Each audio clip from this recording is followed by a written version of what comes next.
Est-ce que vous dites clairement d'être un responsable politique qu'aujourd'hui, Israël a un projet d'éradication en fonction de la nationalité ou de la race ou de la religion?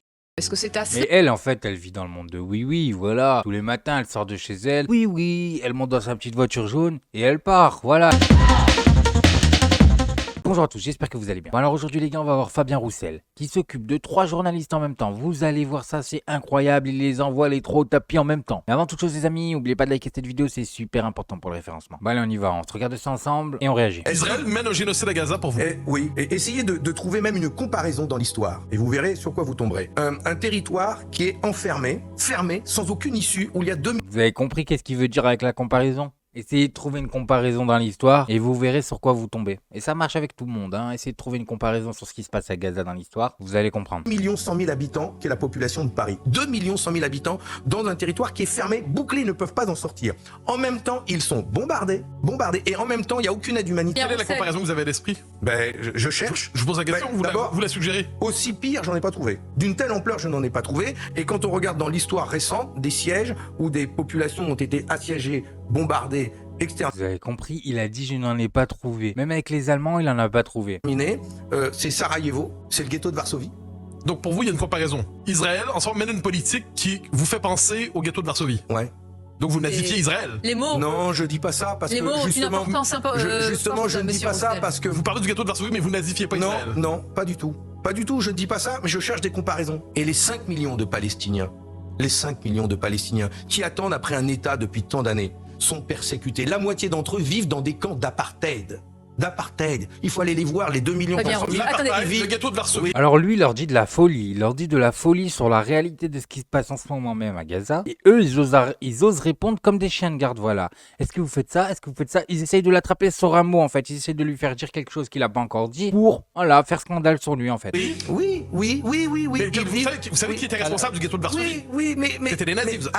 Vous êtes conscient de votre Et il n'a pas lâché sa foutue grappe. Pas raison. Allez sur place. Je pense une question. Vous connaissez l'histoire.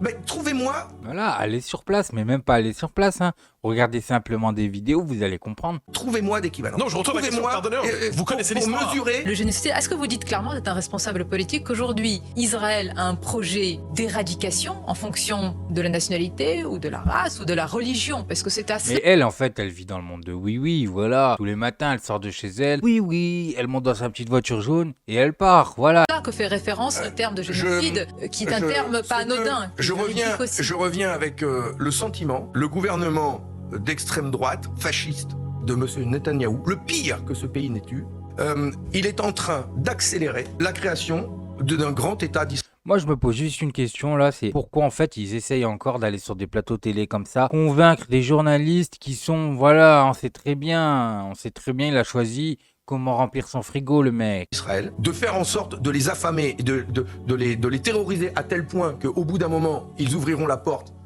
à Rafah et ils partiront courir, se réfugier dans le désert du Sinaï et je sais pas comment ça se passera avec les Égyptiens. Il va régler, il compte régler Gaza de cette manière-là. Il compte finir l'occupation de la Cisjordanie. 700 000 colons armés, ils ont été armés par le ministre Ben-Gvir qui leur a donné des armes. C'est le Far West. Ils se font tirer comme des lapins. Attendez, je finis. C'est notre responsabilité de revenir sur ces mots de ghetto de Varsovie, de fasciste. Les mots ont un sens quand vous le dites. Non mais les deux journalistes, ils ont pas compris là en fait. Tu retournes dans l'histoire, tu trouves pas un équivalent.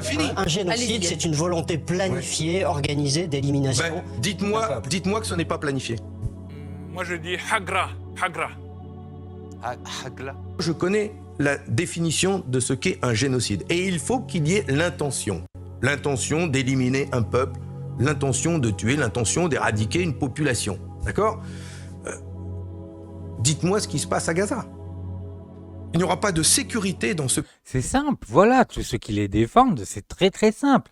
Dites-nous juste ce qui est en train de se passer alors pour vous. Pays, tant qu'ils n'auront pas chacun un État dans lequel ils pourraient vivre en sécurité. Ce ne sera pas possible. Et donc, je regrette que beaucoup d'Israéliens aujourd'hui ne croient plus dans la paix. ne croient plus dans la paix. Ils pensent que c'est dans la guerre qu'ils auront la sécurité. C'est normal, on leur a vendu la guerre comme on n'a jamais rien vendu. On leur a vendu la guerre comme seule solution en fait, voilà. En tout cas, moi je dis bravo à monsieur Fabien Roussel, voilà. Il a réussi à tenir ses journalistes, ses hyènes, c'est même plus des journalistes, c'est des hyènes. Il a réussi à les tenir et à les calmer. Et ça franchement c'est beau. Par contre, je suis pas sûr de l'utilité de continuer à aller sur les plateaux télé et à essayer de convaincre des gens qui sont payés pour avoir l'avis opposé. Voilà, ça sert à rien. Bref, moi je voulais juste vous montrer ça maintenant. Faites-vous votre avis tout seul, faites attention à vous, faites attention à ce que vous regardez, likez, abonnez-vous et n'oubliez pas le petit com qui fait plaisir. Et tout gris et tout petit poney.